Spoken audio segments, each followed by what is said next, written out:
Hey guys, today I've got my hands on the Maze Alpha. The phone is making a lot of buzz in the market because of its bezel-less display, that too just for $200. So here's everything that you need to know about the Alpha in the next few minutes.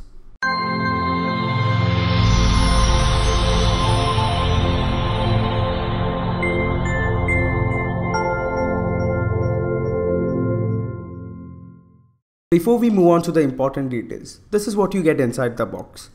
You get a phone, a charger, a manual, a SIM ejector tool, and two tempered glass protectors. Though I have no idea why they have provided two instead of one. But let us move on to the design. The Maze is one beautiful phone to look at. The company has kept things simple using a basic slate design with smooth corners. But with the top-notch build quality and a glass back, the phone looks quite premium for its price tag. We all know how glossy back looks beautiful when it's brand new. But as you may have already guessed, the phone is a huge fingerprint magnet. A couple of minutes with the phone ruins the beautiful black body. Further, the camera module protrudes a bit, and within a few days of use, I noticed that the black coating on the protruding lens is already coming off. The buttons on the right are clicky and responsive. The SIM card on the left can take 2 nano SIMs or 1 micro SD and 1 nano SIM. There is a USB Type-C port below as well as a speaker grill and one 3.5mm headphone jack on top. On the front, there is a huge 6-inch display. Due to its bezel-less design, the company has shifted the front camera below the display onto the bottom right corner. But this makes for an awkward camera position. You have a home button with fingerprint sensor integrated into it.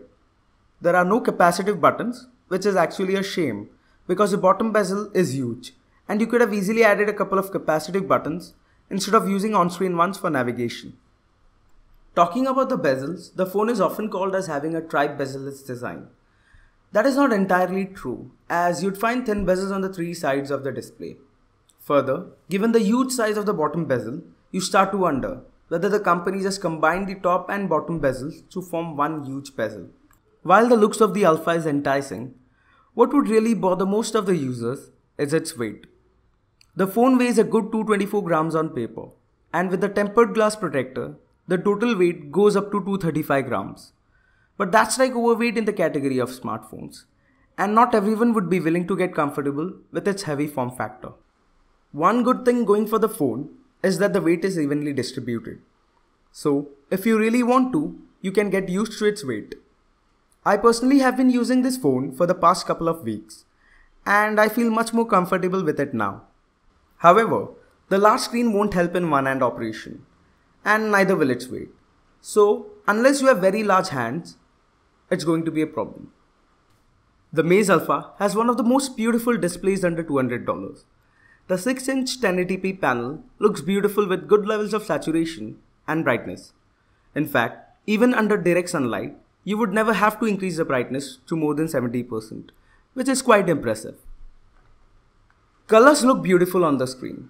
The reds and whites are quite vibrant. The blacks are not as good as an AMOLED panel, but there is no reason to complain. There's Gorilla Glass protection on top, but the company doesn't want you to play around with the display since you get not one, but two screen protectors right inside the box. The touch sensitivity is pretty decent, so playing FPS games won't be an issue. Watching movies and other content is going to be a treat on its large 6-inch screen. So without any doubt, the display is one of the best features of the Alpha. Coming to the performance, the Alpha comes with a popular Helio P25 chipset clocked at 2.5 GHz. This is the same chipset that powers the Meizu Pro 7 Standard Edition, so it's not short on power. What I have with me is the 4GB RAM variant, but there's also a 6GB RAM variant. Considering how the 4GB RAM variant handles everything with ease, I personally don't find it necessary to go for a larger RAM version of this phone. There's 64GB of storage on board, which is plenty for storing full HD videos and apps. Photo-centric apps like Facebook and Instagram look particularly beautiful on its large 6-inch screen. So, if you're wondering whether the phone can tackle your everyday tasks, then be assured, it can. Games like Modern Combat 5, Real Racing 5 and Asphalt 8 run smoothly with good graphics. It's actually quite fun playing on its large screen. The benchmark scores are not really great, but be assured that its real-life performance is much better than what these scores depict. Connectivity is one area where the Maze Alpha disappoints. Wi-Fi range is short and you have to be near the router to get good speeds. Bluetooth range is another surprise. I connected my Mi speakers to the Alpha via Bluetooth and found that a clear line of sight and proximity were of utmost importance to keep my music playing in the background. Speakers are fairly loud, but the quality is not that great. As you increase the volume, the sound distorts. But the headphone output is pretty good, so make sure to plug in your earbuds while you're watching videos. I found the call quality to be decent, but sometimes the volume was not loud enough. Fingerprint is fast, but the process of unlocking the phone is slowed down if your screen is turned off. But note that you can double tap to turn on the screen. One of the big reasons why the phone is so heavy is the large 4000 mAh battery. This gives you about 1.5 days of battery backup, which I find is pretty good. You get around 4 to 5 hours of screen on time as well. Charging the phone from 25% to 75% takes about an hour, which is pretty decent considering the large battery size. You can expect to charge it to 100% in about 1.5 hours. Despite having dual cameras at the back, it's not something you'll be impressed with. The camera performance is just average, and if you're excited about bokeh shots, note that this is not the right phone for you.